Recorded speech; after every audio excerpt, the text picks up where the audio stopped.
Okay, so let's officially kick things off. Thanks everybody for joining today. This is the Train the Trainer webinar for the National Readiness Initiative overview.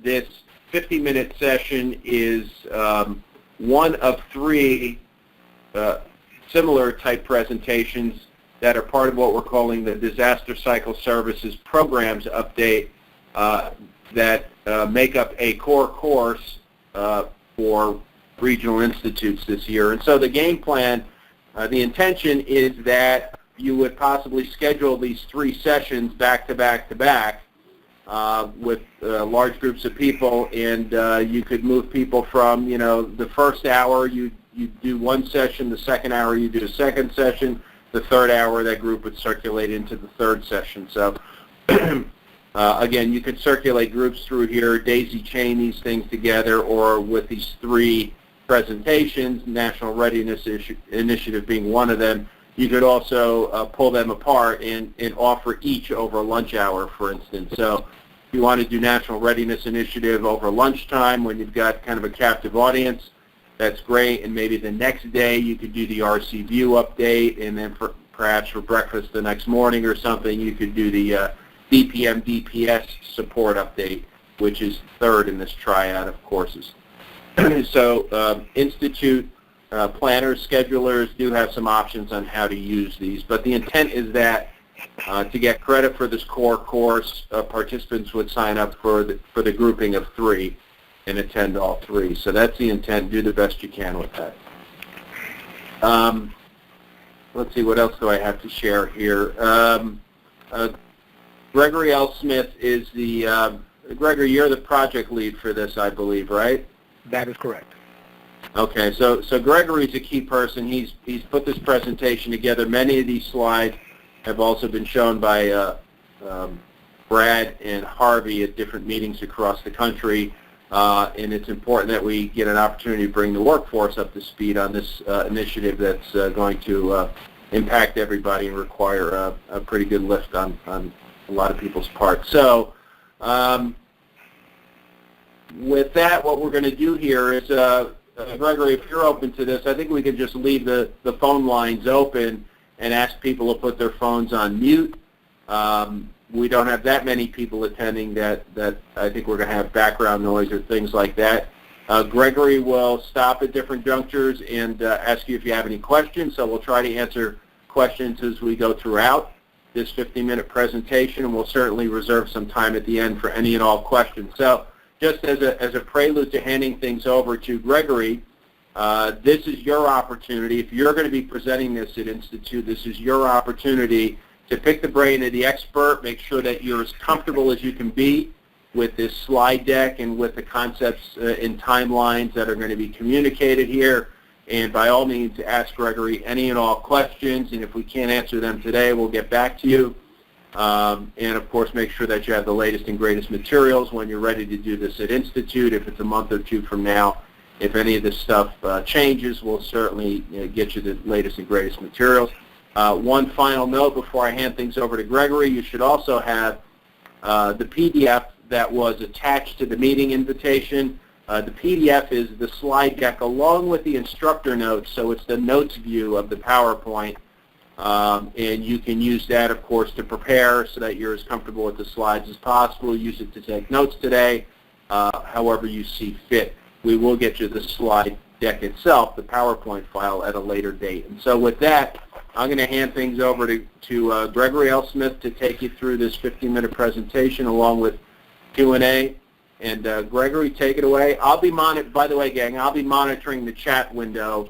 So if you do have questions, please type them in to the chat window, and please send them to everyone. That way Gregory can see your questions as well.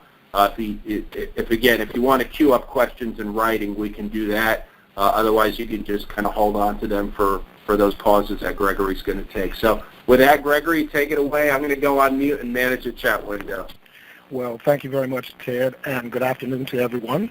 And hopefully you can hear me just fine. I am having a little voice issues, but hopefully you can hear and understand me. And again, as Ted said, we will have opportunities for questions. And for those of you, I'm looking at who's in the least on the webinar. And most of you know me, but if you don't, my name is Gregory L. Smith. I am currently the director for the National Readiness Program. And that, even saying that, brings up kind of the layers of the things that we're going to talk about today. So talk about some things related to what is the Readiness Program, what is the Readiness Initiative, and what is the Mass Care Readiness Pilot that will be initiated here soon. So I'm really glad that you guys have the PowerPoint presentation and the slide notes, because it's important to understand this is a 28-slide deck. It is not meant to be scripted. So in some cases, some of you, if you were at division meetings, you've seen a version of this deck. And it was either presented by Harvey or was presented by Brad. When they did their presentations, and when we were all working on what is the initiative, what will be the Mass Care Readiness Pilot, and what will ultimately be the National Readiness Program of Record, these presentations initially were done from the slides. So Harvey and Brad were doing them from the slides. So what we did, so for those of you that have seen these slides, we kind of revised some of the slides given the audience that this is going to be presented to. So the goal is, so the why. The why are we doing this? The goal is to ensure that our readiness concepts and language are understood by each audience. So to make sure that the language, that the way that this is being presented is presented in a way that the audience can understand, and prompt them to ask questions that are directly related to the initiatives, the program, and the pilot, as opposed to kind of going down into rabbit holes, if you will, because this is an overview. It's designed to give people kind of an overview of where we are now with readiness. So it gives you how the initiative was designed, what it's supposed to accomplish, and by when. And again, we'll talk about, when we get to the latter part of the deck, we'll talk specifically, or speak specifically, about the Mass Care Readiness Pilot that will be initiated in FY18. So let's see if technology is going to be my friend today. So again, one of our goals is to establish a common language, a common and a shared understanding of what we mean by readiness. So it's actually, if you've been around for a while, you could consider this to be a refocus on our readiness, that we have had an evolution, I would say, over the last decade and a half. We've had an evolution of our readiness efforts, of our readiness terms, of the tools that we use to manage, to identify, sustain, manage our readiness. So it's important that as we begin to establish this common language, this shared understanding of readiness, that as you present this material, it's being presented from your understanding of the common language and your understanding of the shared understanding of readiness. That's why we say that it's not a scripted presentation. So if you look at some of the notes there's some bullet points to give you some bullet points on what we mean by the shared understanding. And I think it's kind of important, given the environment that we're in the regions, that to understand this is not an add-on to what needs to be done. And in many cases, regions, and I've spoken with several, regions are already accomplishing or engaged in readiness activity. Certainly they are. They're engaged in capacity and capability development activities. But again, our goal is, as we move forward through this time period, that we have that we agree on a common language and a shared understanding of how we're going to move forward. Now, in order to be successful, we have to share that understanding, and we have to share and I know that there are several folks on this in this session that can relate to the things that are already going on in the region. So it's important to understand, and when we get to the pilot portion of your presentation of this material, this is when you can tie all of that together. So again, technology is going to be my friend.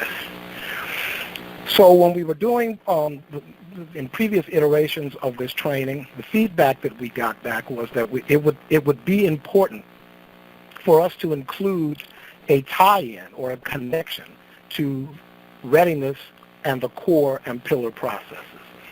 So again, I said if you've been around for a while, then if you've in the different iterations of our readiness efforts, from the CEDRA to the DRCF to now what we're calling the Readiness Initiative, in past iterations of our readiness, we had a set of terms and a set of terminologies. So when we, and tools and processes. When we evolved into disaster cycle services through re-engineering, we established what were the core and pillar processes. And again, the feedback that we got was, well, readiness, how does readiness fit into that? Well, one way to explain it is that readiness encompasses the efforts and activities we engage in to ensure we have the capacity and capability to deliver on the core and pillar processes. I'm fond of saying, and some of you may have heard me say before, that readiness is the bridge between individuals, families, communities being prepared, if you will, to survive an event. So you have your plan, you have your out-of-area contact, you've taken first aid and CPR, so you're prepared to survive the event. But are you, as an individual, a family, the community, a group of agencies, a county, a city, a county, or a state, are you ready? Do you have the things that you need in order to respond? So we can further elaborate on that. Sorry, going the wrong way. On the next slide, so again, if you've been around for a while, initially, in one iteration of our readiness efforts, the readiness was a three-leg stool, if you will. So we talked about having human resources, material resources, and the external relationships that you needed in order to mount a community response to a disaster event. Well, as we evolve in our readiness efforts, we've added a fourth leg to that three-leg stool, and we're expanding on how we're describing the stools, if you will, of the readiness platform, or the legs of the readiness platform. So as opposed to saying the human resources that we need, we're more direct. We're saying the trained people available. So it's just an expansion of the human resources that we need. Instead of saying just material resources, we're saying that the necessary supplies are available. Instead of saying external relationships, we're talking about an entire supportive community. And each one of these areas is further explained on the next slide. So, and if we think about what's been added to this platform is the accessible infrastructure programs and systems. And if you think about it, that's really appropriate if you consider the amount of virtual service delivery and virtual service delivery support that we use, the computer platforms or applications that we use to deliver our services, that to include having the infrastructure programs and systems, accessible infrastructure programs and systems into our readiness lexicon, into our readiness efforts, is completely appropriate. So again, moving forward to the next slide, this gives you the ability to further drill down into the elements of our redefined or our refocus on readiness. So again, not just human resources, trained people, sufficient numbers of leaders, workers, and partners with the competencies and expertise that we need, or that the event calls for. Not just material resources, but those supply chain processes and the infrastructure necessary to get those products, those things that we need, to the right places at the right time. Not just external relations, but building and sustaining authentic relationships and partnerships with and within the community.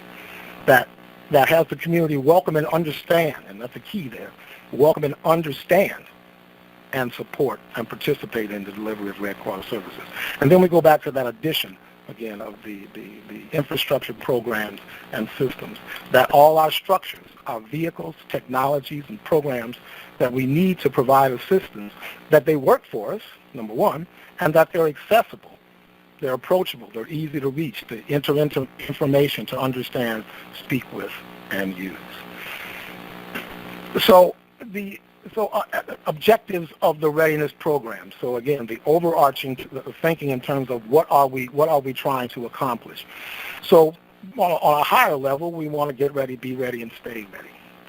But how can we begin to have a shared understanding of what are we trying to build capacity and capability? What are we building it towards?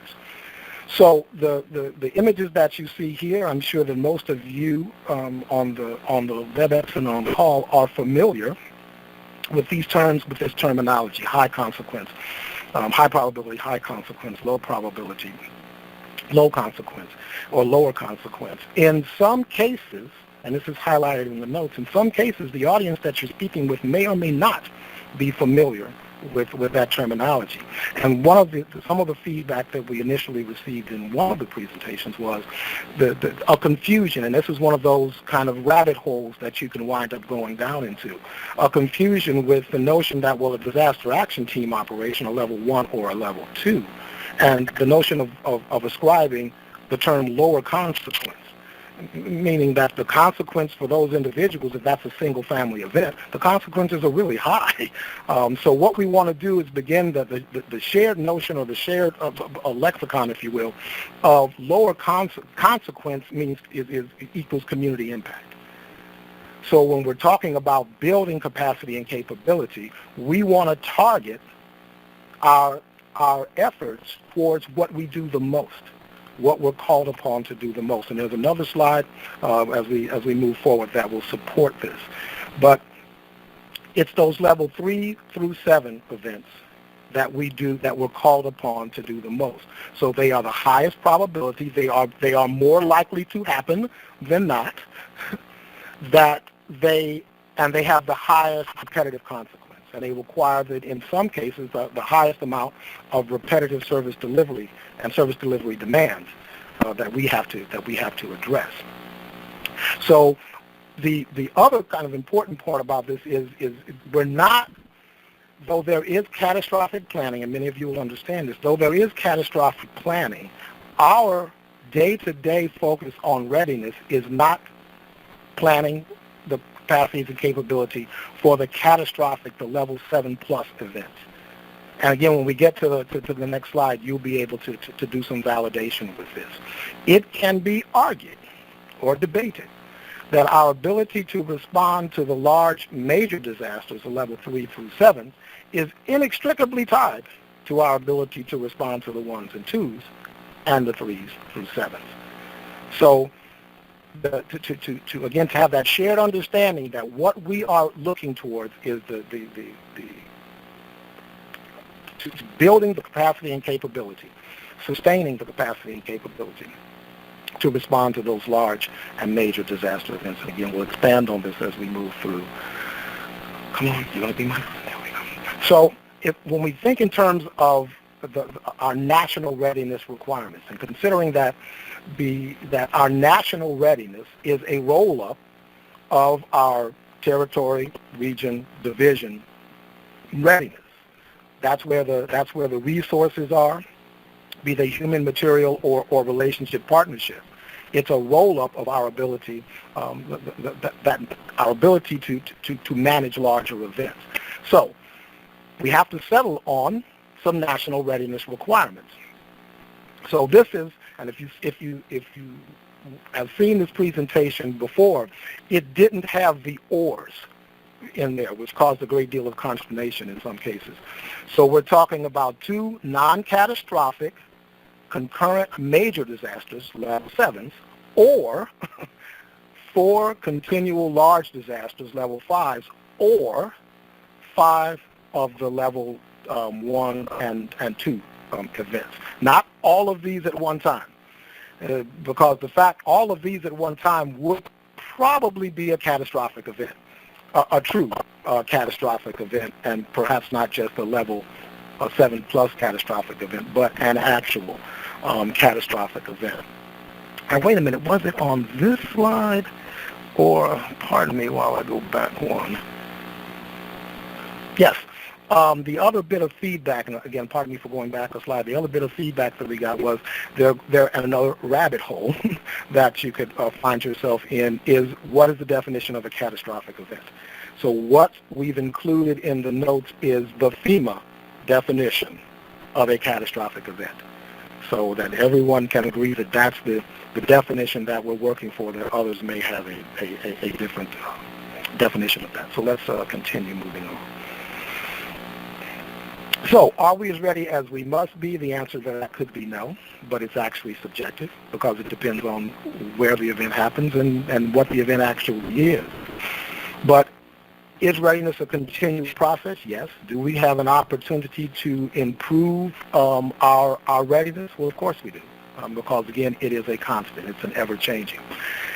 This slide is a visual of the disaster volunteer workforce breakdown. So this is, as of the 9th of February, in Volunteer Connections, a representation of the volunteer workforce. It does not include employees. So essentially what this is saying is, of a total disaster workforce of 83,333, 34,116 checked the box that said that they would respond outside of their community.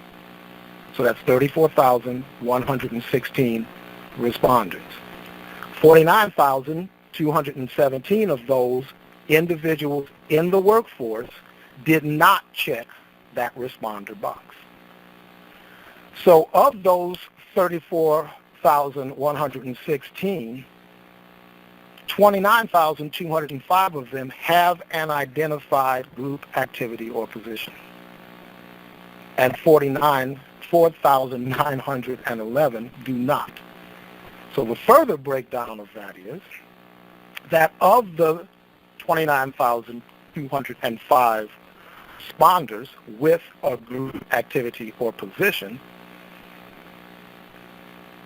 12,000 and change will deploy nationally, 10,000 and change will deploy in the region, 3,000 and change indicate that they would deploy in their state, and 3,107 indicate that they would only respond locally. So this is just to give you an indication of the breakdown of the volunteer workforce, which correlates to the next slide, which we were talking about again, that operational tempo, the frequency of what we do. So this is just the image on the left is just a visual of the operational activities in FY17 to date. So 66, and they're still ongoing, which many of you know. 66 level 2s down to 1 level 7, 1 level 6, 3 level 5s. So again, the goal here is not to get into necessarily a discussion about finite details of the numbers, as much as the trend, the increased operational tempo, the trend of that we're responding more, a lot more frequently. Then to the right of that is the decrease in the available trained responders. And again, both of these images, they're not designed for a detailed discussion about the finite numbers. So whether those are chiefs, managers, service associates, or supervisors. It's more to prompt a discussion or an understanding about these two trends. More operations, a decrease in trained available responders. Hence the need to focus on increasing our level of capacity and capability through readiness. So then we go to the playbook to launch and sustain the Readiness Initiative. So when we think about those, so again, we're dividing this presentation, we're dividing this dissemination of information into two categories now. So the initiative is kind of, if you will, is the parent. The mass care readiness pilot is an offspring of the initiative.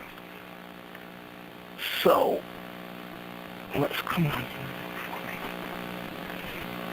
So when we look across those parallel lanes of supplies, people, supportive community, and infrastructure programs and systems, Our initial focus, all of the activities, depending upon on whether at the region, division, or national level, all of these actions are taking place, activities and initiatives are taking place across all of these lanes. But the Mass Care Initiative and the Mass Care Readiness Pilot is going to focus first on the supportive community aspect, or the supportive community lane, because building and sustaining those authentic relationships and working within the community so that they understand, welcome, and support and participate in the delivery of Red Cross services is where we can have the greatest amount of impact. And we'll get into more details around that. So again, there are initiatives across each and every one of these lanes. But again, the Mass Care Initiative the update that we're presenting today, and as we get into the Mass Care Readiness Pilot, it will be more apparent that we're focusing on this supportive community aspect. So some of the Readiness Initiative outcomes, so align our readiness and capacity capabilities with our government and community partners. So are we seeing and saying the same things? Do we have the same expectations or realistic expectations?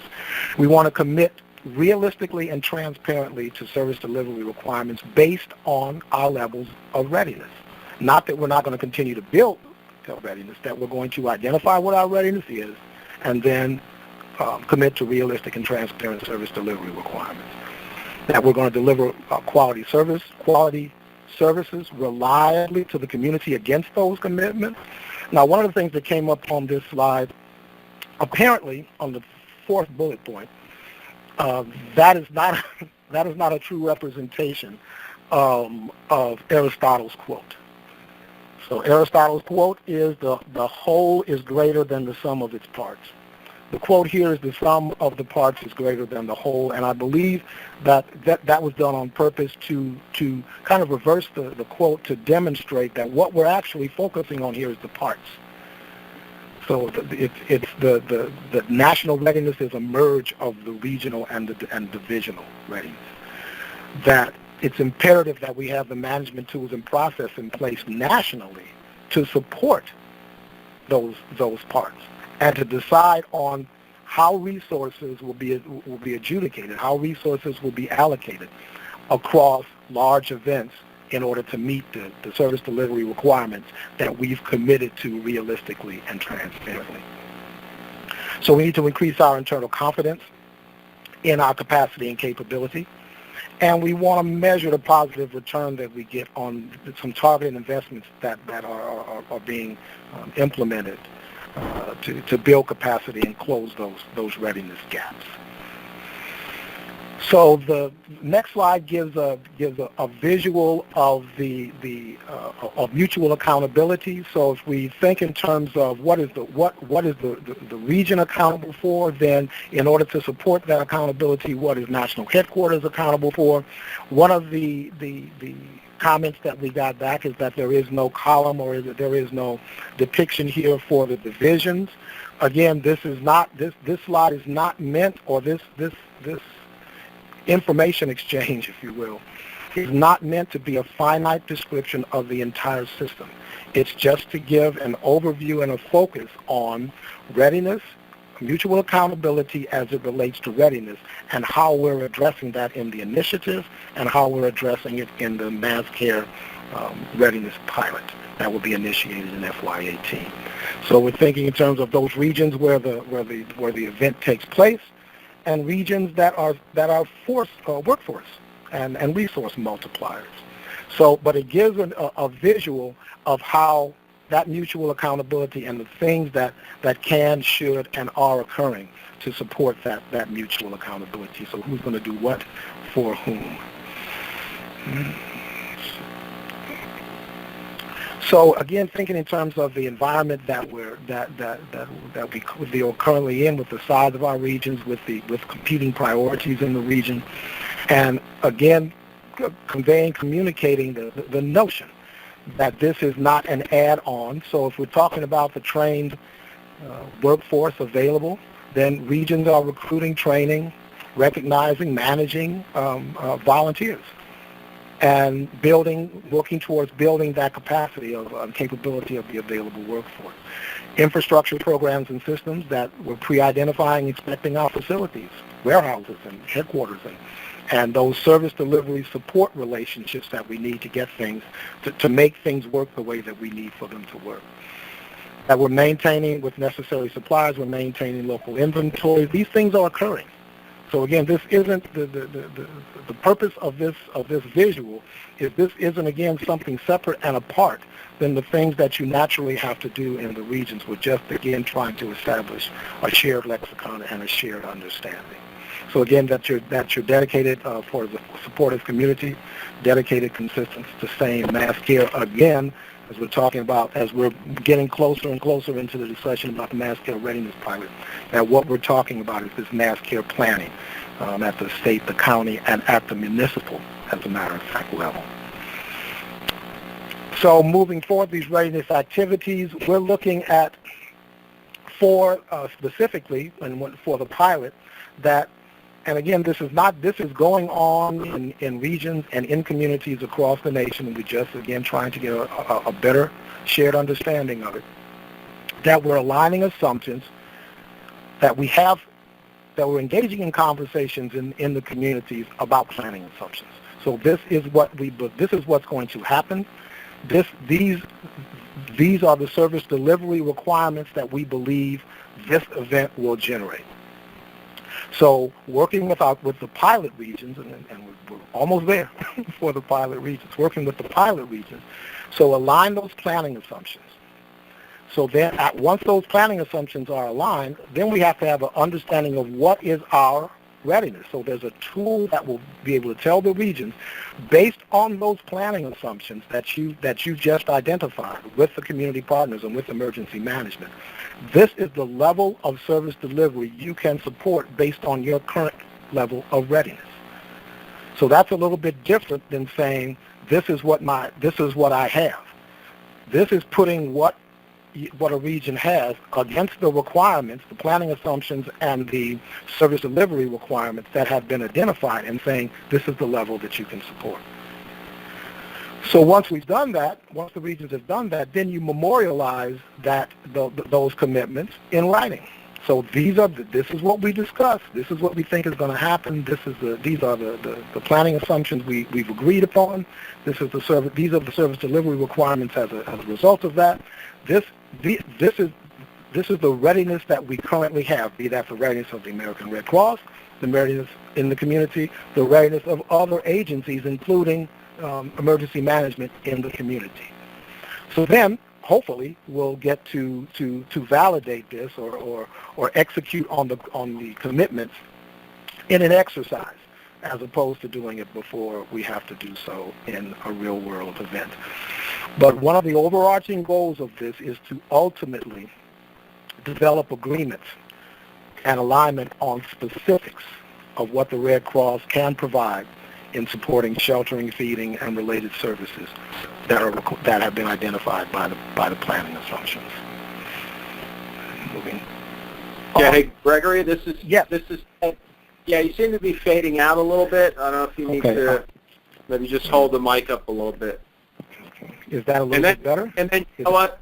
Also, I do have one question or comment here. If you please.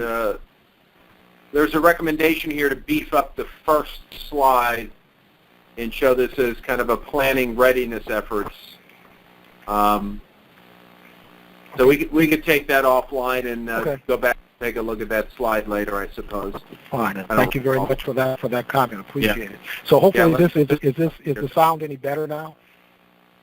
Yeah, I think so. Okay. I would ask everybody as well. If Gregory starts fading, you can either unmute your phone line and stop him, or again let me know. So somebody had alerted me to the fact that it was getting a little jumbled up. I'm having trouble on my phone anyway, so mine is not the best gauge as to whether or not you're sounding good. That's why I'm asking everybody else. So thanks for speaking up, everybody. I'll let you continue on then. Thank you guys very much. Okay, and hopefully again this is better. And to Ted's point, if it's not, please let me know. So this slide is a visual of a scorecard, and again, I'll say in some cases, the audience that is receiving this information may or may not be familiar with the scorecards and the scorecard process. So just in case, we gave you the textbook definition or explanation of a scorecard. That is simply a management tool to track and report and track activities and monitor the consequences of actions. But essentially, this is the ability to identify how the initiative is performing, and in many cases, how the pilot, the mass care readiness pilot, is working, because an overarching concept of the mass care readiness pilot is that it is a pilot, that it is meant to inform. We are meant to learn from the pilot during the pilot period, so that can inform what will ultimately be our national readiness program of record. But in order to do that, we have to have some ability to track that. So again, when you're presenting this, you will have a better understanding of your audience's sophistication or understanding of scorecards and how much time you need to spend on describing the scorecard. Because the fact is, the scorecard, again, this is another opportunity for a rabbit hole. The scorecard is not the issue. The activities depicted on the scorecard and monitoring whether they're red, green, or yellow is what is actually in play here. But we don't want people focusing on what is being monitored. We want them focused on the activities and achieving the outcomes and the goals that are set forth. So the readiness, so disaster cycle services. This slide at one point said national headquarters. This is what disaster cycle services at national headquarters. What's in the pipeline? So what we're currently doing is national headquarters, disaster cycle services, is completing the readiness tools, and we'll describe those moving forward. Completing the readiness tools, we'll be conducting training and establishing measures. This, I hesitate to call this experience a training. This is just helping you to understand how to present this overview. This does not constitute the training that is being developed for the Readiness Initiative or for the Mass Care Readiness Pilot.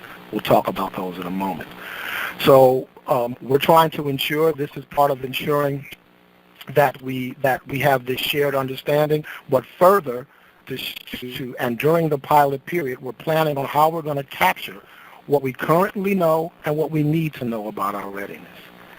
So we're developing the ability to better understand what we can expect of each other at the NHQ, the division, and the regional level as it relates to readiness. And we're working with volunteer services on developing a shared approach to building volunteer capacity. There's a shared approach to building volunteer capacity. Next is we're going to initiate the Mass Care Readiness Pilot. So in 17 high-risk regions, and we'll describe those in the upcoming slides of what that actually, of how we came to the 17 regions, and what the goals or what is meant, the outcomes for the 17 region pilot. So we're continuing at Disaster Cycle Services at National Headquarters to aggressively pursue other humanitarian services and enterprise-wide initiatives. There are warehouse initiatives, inventory initiatives, fleet programs, and other systems initiatives that are concurrently occurring. We talked about that across those different lanes to strengthen our readiness. So we're making plans to build on the pilot and the successes of the pilot. Again, to try to naturally shape, because we'll have some increases in our understanding of what we need to do and increases in our readiness, to shape that internal and external confidence in our capacity and our capability. And again, to stress the fact that we have to build on what we learn from the pilot. The pilot is not the program. The pilot is meant to influence the development, the design, and the development of what will ultimately be the program. So now, we'll begin to discuss the Mass Care Readiness Pilot. It's a 3-year or 2.5-year actually pilot program, and we'll talk about the timeline of that moving forward. So these are the first 17 regions, and the focus is on the highest risk in disaster-prone regions. This does not mean that the areas in gray on this map are not don't have their share of disasters, but the criteria for the selection was based on the number of level 3 plus disasters that these regions and these areas had between 2001 and 2016. So there's no real surprises necessarily here that the Gulf states, the hurricane states, the Florida, that the northwest coast, and that the California coast. None of this is really a big surprise. But again, another rabbit hole that you could go down. This was the criteria that was selected.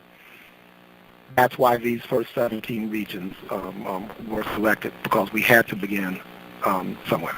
And we had to begin based on a set of validated need. So a desired outcome, an overarching outcome is that our regions are established on a trajectory to strengthen their operational readiness through a process that aligns mass care expectations and commitments with the local emergency management.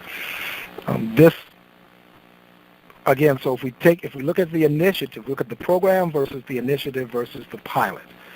So the pilot is meant to begin to use the tools that have been designed, to use the processes for engaging emergency management and other community partners in developing planning assumptions and service delivery requirements. That we do that within the pilot, and we use the pilot to validate the processes that we're considering, which means we're going to do some things. Some things are going to work in the pilot, and hopefully, because it's a pilot, we'll be able to identify the things that we need to tweak, that we need to make some revisions or some changes to. Some more specific outcomes. So again, we've already spoken about that we're focused on the high probability, high impact disasters, those level 3 through 7. Will enable us to align our operational readiness requirements with those of our local government and community partners in the pilot regions. Again, to begin doing this in the pilot regions. I'm sure that I know I have, and I'm sure that you have as well, experienced on operations where there is no clear understanding between the responding agencies about what the actual service delivery requirements are and what the capacity and capability of each agency is to meet those requirements. So being able to say, based on the current levels of readiness, this is what the region can support and provide as it relates to those planning assumptions and agreed upon identified service delivery requirements. That we can commit to service delivery capacities based on those identified levels of readiness in the region. Again, we deliver quality services against those commitments, and then we begin to expand the pilot after FY19 and adjust the readiness program based on the lessons that we learn during the pilot phase. So we're currently in the process at National Headquarters and Disaster Cycle Services of completing tools that are specific to the mass care readiness pilot. So there is a tool that's being developed that will allow the region to engage in conversation, that will develop the planning assumptions and provide the ability to align those planning assumptions with government. So there'll be a tool that will support the regions in doing that. There's also a tool that's being a companion tool that's being created that will allow the region to, again, I said earlier, to assess their readiness across those lanes, to assess that readiness across mass care service delivery, across mass care service delivery, and adjust and put that readiness against those assumptions, those planning assumptions and readiness and service delivery requirements. So not only will it tell you this is what I have, but it will tell you that with what I have, this is the level of the commitments that we've identified that the region can support.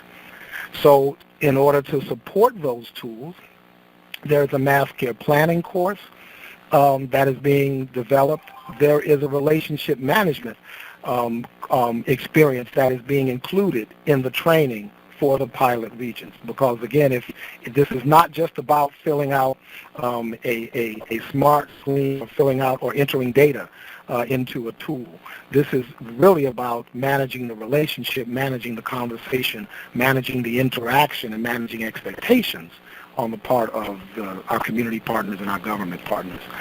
So again, we talked about that there's going to be a balanced mass care regional readiness scorecard, but again, that's just that management tool to monitor how things are working or not.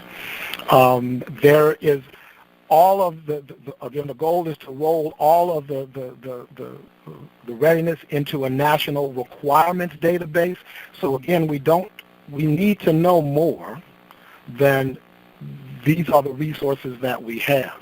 We need to also understand that these are the conversations that the regions have had, and they've produced this set of requirements across the board. So in each community, we have a better understanding. In each community, in each county, in each state, in each region, in each division, we have an understanding of what requirements we're being faced with. And then we're developing a national resource adjudication guide, meaning if I'm Region A and I understand that this is my level of readiness and this is the level of mass care service delivery I can support, we have to have a way to adjudicate the resources that you need to cover the gap, that a region would need to cover the gap. So that's going to be at a division level and at the national headquarters levels. How do we cover the gaps while the regions are building the capacity to cover the gaps?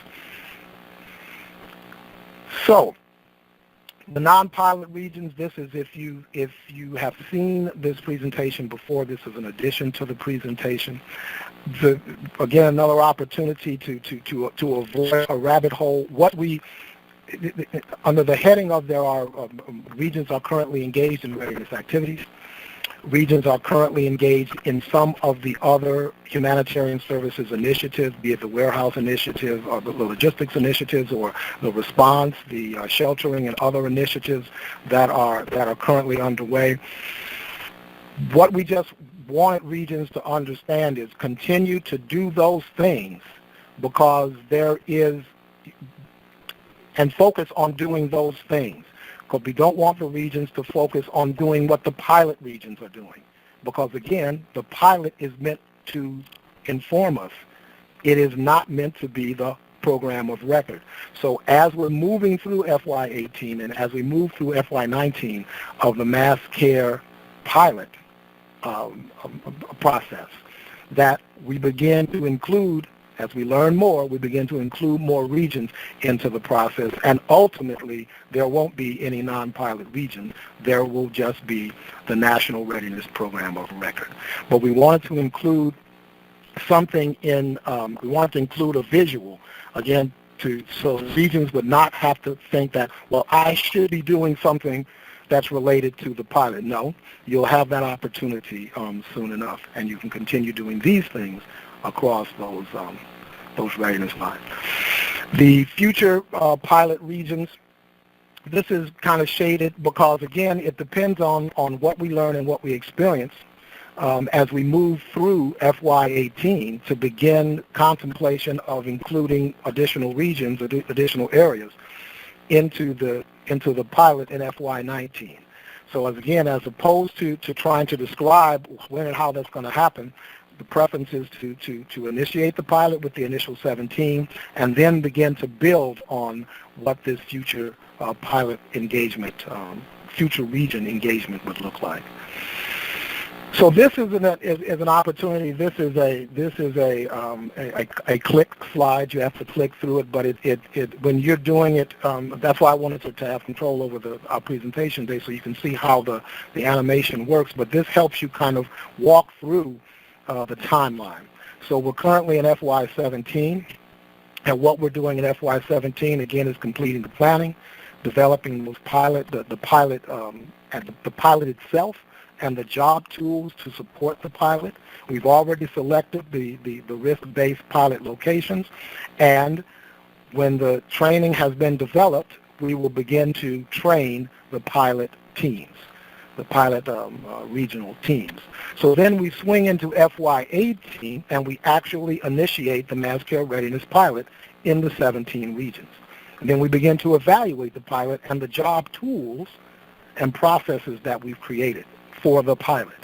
And then, again, learning those lessons and having a better understanding, the shared understanding, we begin to identify and train the next set of regions that will come into the pilot.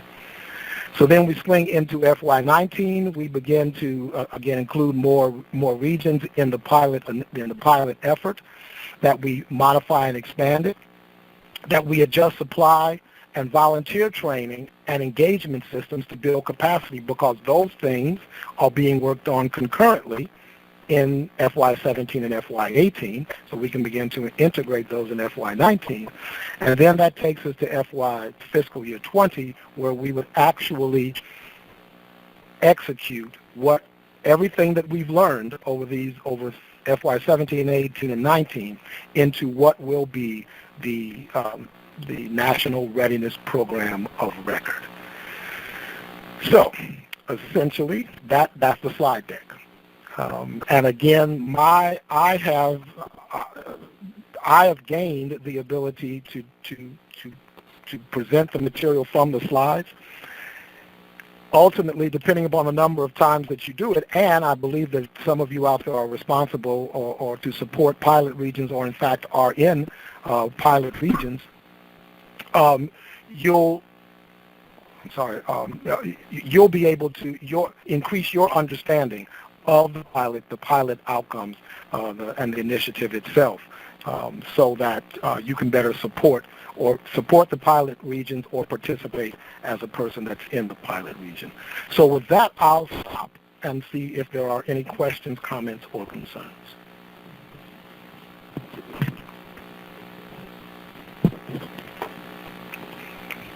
Yeah, feel free to come off mute if you're on mute, and you can ask Gregory any questions you have live regarding the content or the scheduling of the courses. Everything's fair game, and we want to make sure you guys are comfortable, so go right ahead. Hey, Gregory, Paul Carden here. How you doing, sir? I'm good, Paul. How are you? Hey, so I attempted to send a message. It probably didn't make sense, got a little too long. From a presentation point of view, been in the organization enough years, been through enough changes, I would offer that the first slide or two really needs to say this is a continuation, this is a growth, even if you want to go back to CEDRA. Okay. Because otherwise, I have a concern that our participants who's been around a long time or just 5 years going, oh my God, we're changing again. Yeah. So that's my concern, is hit that whack-a-mole hard with, this is just a continuation, folks. We're not starting over again. We're building on the past. And Paul, thank you very much for that, because that is an extremely important point. And if you go to that slide, this is the other reason why I wanted to have control, because we can go back. I can change my views.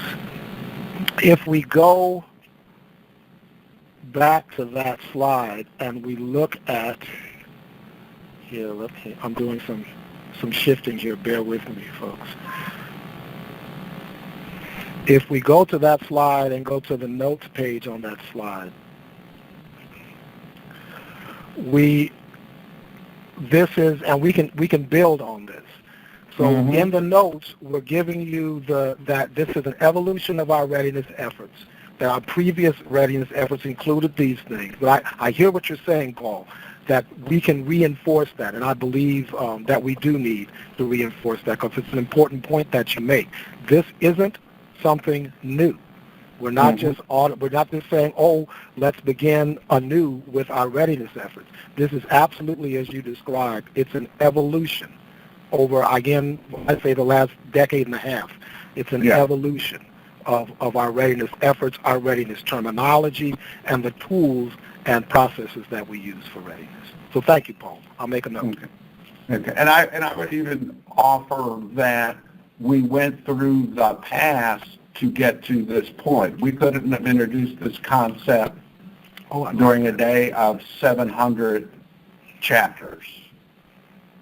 I mean, somehow to say that we went through everything to get to this point. We had to get everything in line. Thank you for that, Paul. Thank you. You're welcome. That's very important. Thank you. Hey, Paul, you also had a comment about slide 17. Gregory, do you want to fast forward to slide 17? Let's go to slide 17. About county and collective region commitment, Paul? You want to? Yeah, so for those who live in D.C., I mean, you can have we're so interconnected that you can have a traffic accident in one county and it backs traffic up 3 counties away. My emergency management, my fire department, my OEMs meet once a month. So I need to feel comfortable that this allows me to develop a one-on-one commitment with my counties, or can it be done in such a way that I can feed those theoretical one-on-one commitments up into a regional one? I see what you're saying. Some places you've got enough distance between your concentrations.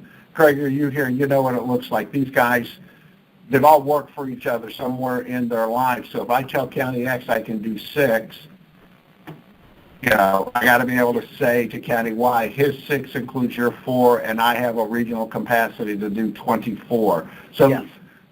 Okay. Yes. No, and again, thank you for bringing this up, and I'm glad this will be a part of kind of the recording for this so others can hear that this was brought up. Yes, this is one of the things that as we create the tools, we have to include the ability for you to do just as you described. The landscape of our regions has changed. There is far less than 6 degrees of separation between the relationships, the partnerships that we have to create, and the conversations that we have to engage in. And those conversations have to be consistent. And just as you described, in many cases, in might be in all cases, they have to build on each other.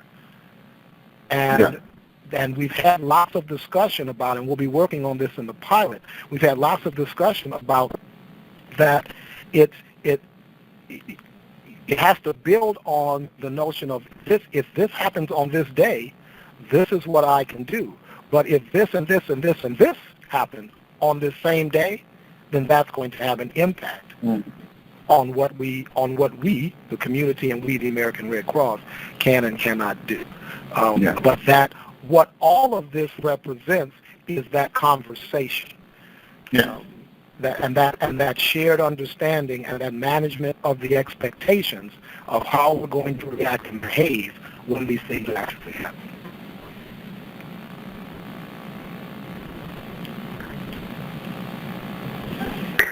Gregory, this is Cesar Rivera in Florida. Hello, Cesar. How are you? I'm good. Good. I sent you a file earlier to just give you an idea of some of the base data information collecting that we're doing in Florida. So along that point about balancing resources and the assumptions for Florida, the most likely and the greatest impact type of event, of course, is a storm that affects all regions and zigzags through a state, and therefore the assumptions are the main one at the top of the list is that broad impact that you basically stand alone locally with the resources you have. No more assumption of, well, I can take from here and apply it to there and move from one coast to the other.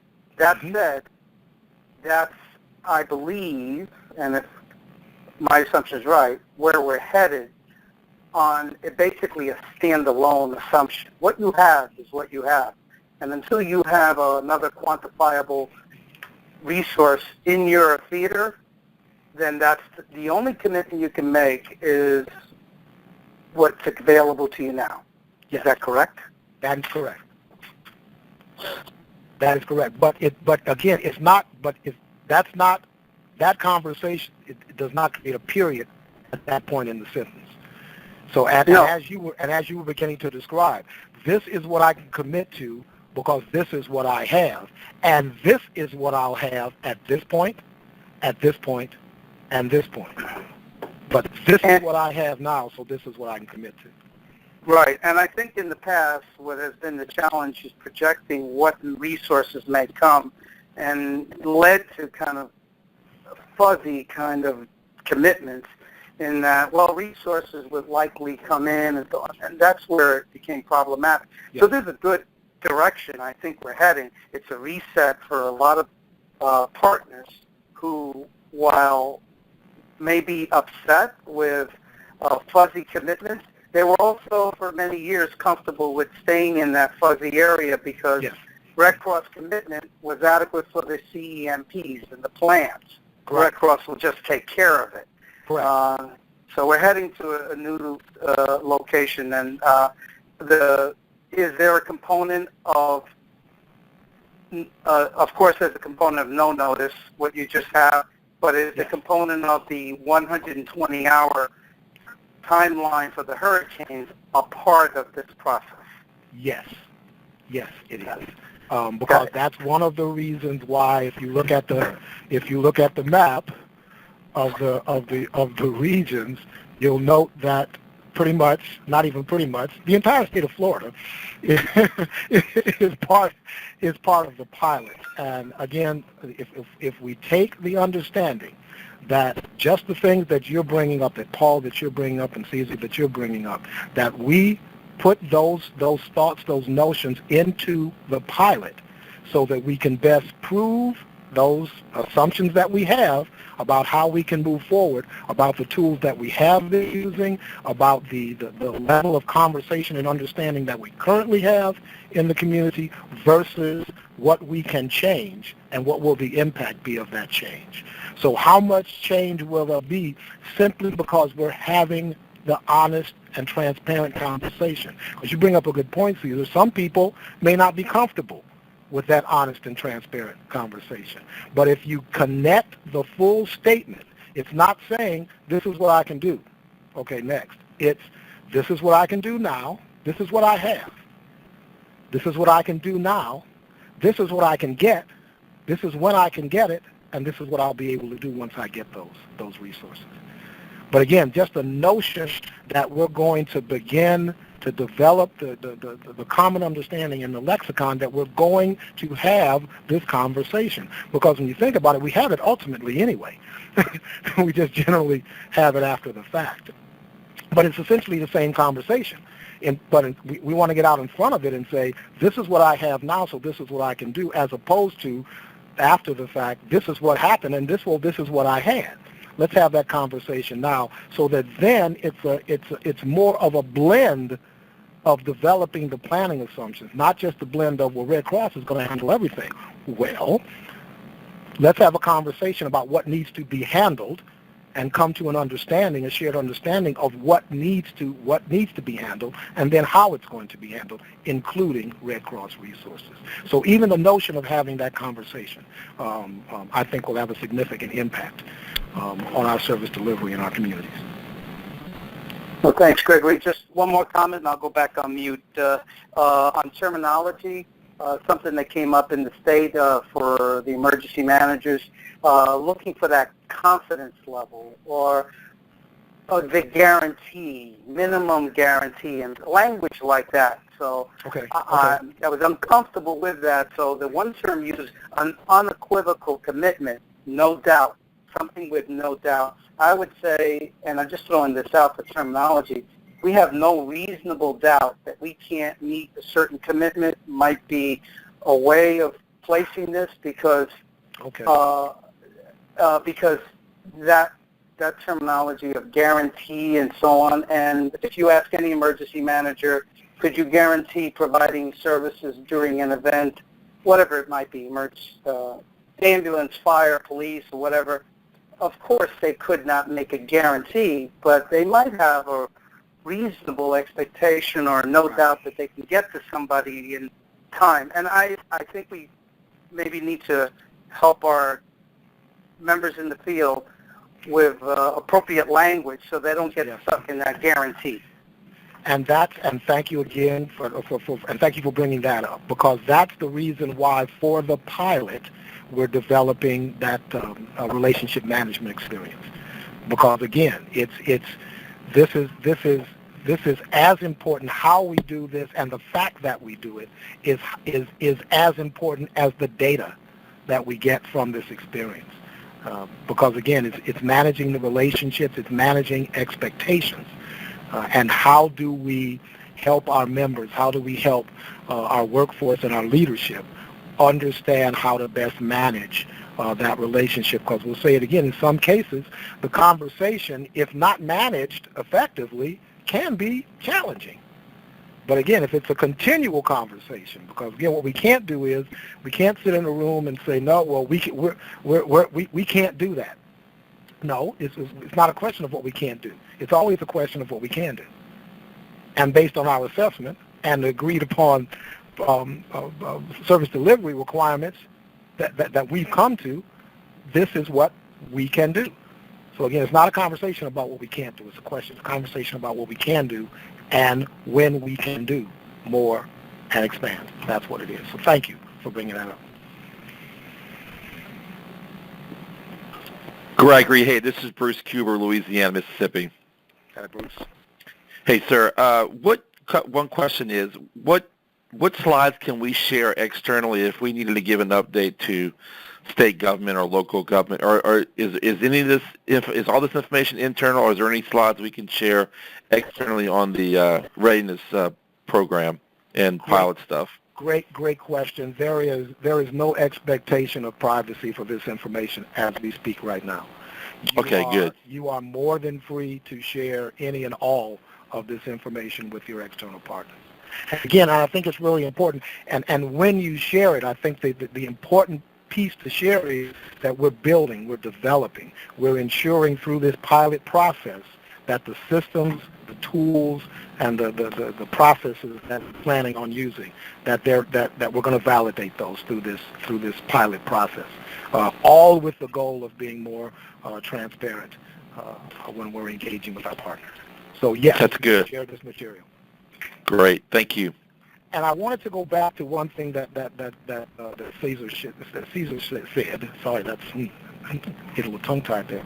That Caesar said that he provided me with an example of something that they're working on in the region. That's the other piece of the pilot project that's really important. Mm-hmm. This is not meant to, and Paul brought it up as well, this is not meant to say that this is the end all of everything that we're doing. There are activities, the regions are engaged in very, very, very proactive, very good activities related to readiness. And through the pilot process, our goal will be to ensure that we're capturing the best and the best ideas, the best tools, so that when we come out of this at the other end, that all of the things that we need, all of the things that we've learned will be included in what we then will call our National Readiness Program of Record. So that tool that you sent up, the team and I want to look at it. Now that you've provided it to us, I'm giving it to the team and we'll be looking at it.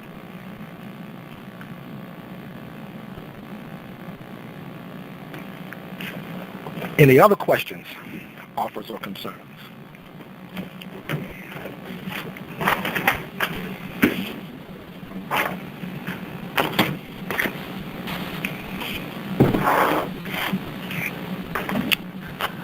Okay, not hearing any. I believe that we did schedule this session for. I think we're 12 minutes past the top of the hour, so I guess we're right on time. I'll make this offer. If you do have additional questions, if you do have offers, if you want to contact me directly, you can certainly do that. My email address is gregory.smith2@redcross.org. So you can shoot me an email at any point in time between now and the entire time that the initiative and the pilot is occurring. But please feel free to reach out to me directly if there's anything that I can provide as far as support or assistance in the delivery of this material or in clarifying or increasing understanding about the Readiness Initiative and what will ultimately be our readiness program.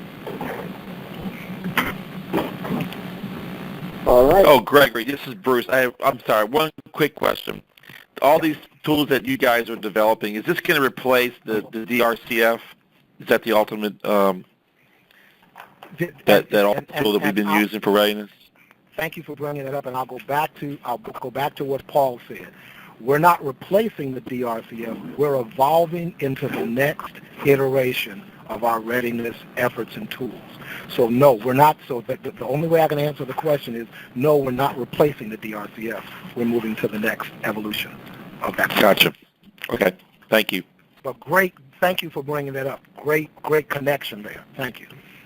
Hey, Gregory, Sure. this is Tracy McBroom from the Pacific. Tracy, hello. Hi, sir. How are you? I'm good. How are you? Big busy in California.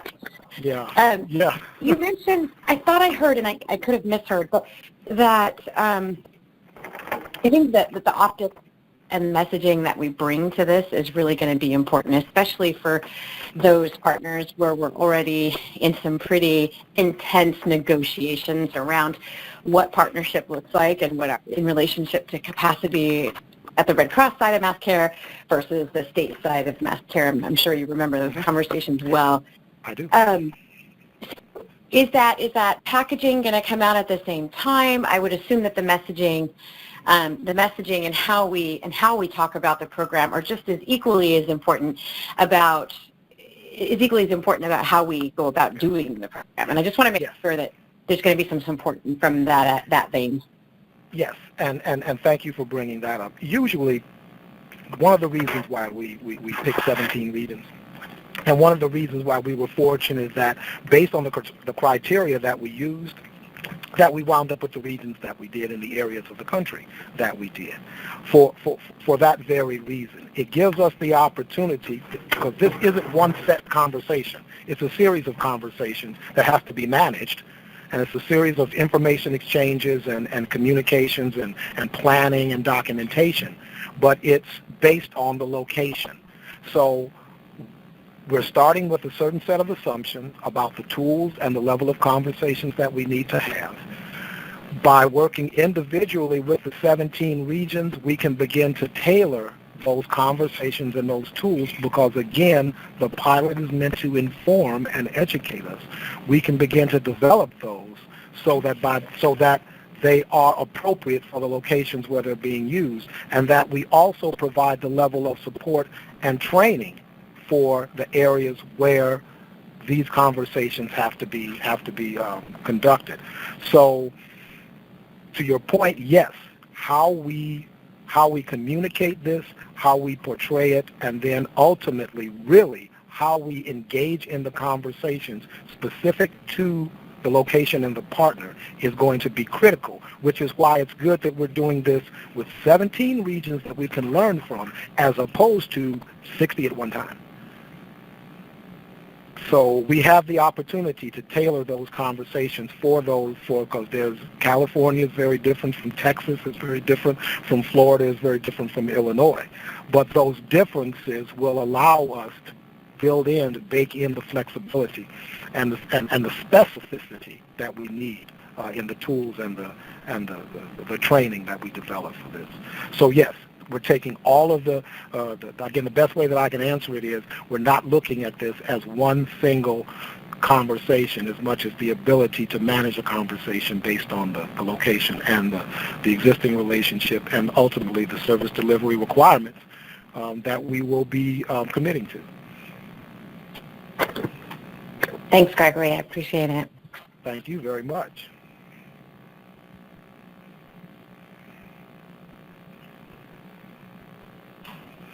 So any other questions, offers, or concerns?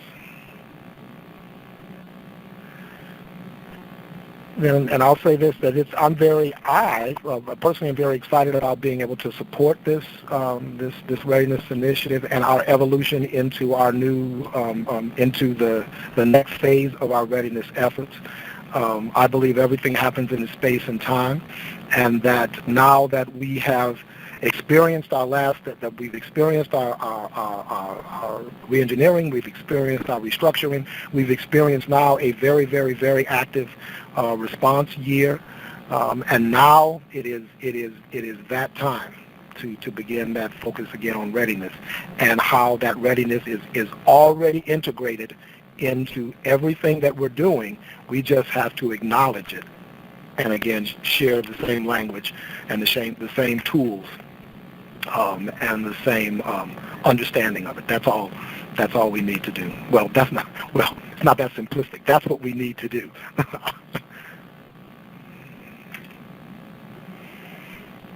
All right then. Gregory, I want to thank you for your time in the preparation, putting this together, and making the updates since the first webinars we did, and also for everybody's attention today and the great questions we got. We, as I said at the top of the meeting, we are going to post this as a YouTube video, so we will send everybody on this call that link when it is available, probably by close of business tomorrow or thereabouts. There's some editing to be done before we post. So with that, again, have a great day, and thanks again for your attentiveness and for your preparation for institutes. And keep those questions coming. If you got any for Gregory, you got his email address. Thanks again, Gregory. You take care. Goodbye, all. Thank you. Thanks, guys. Bye. Bye-bye, guys. Thank you.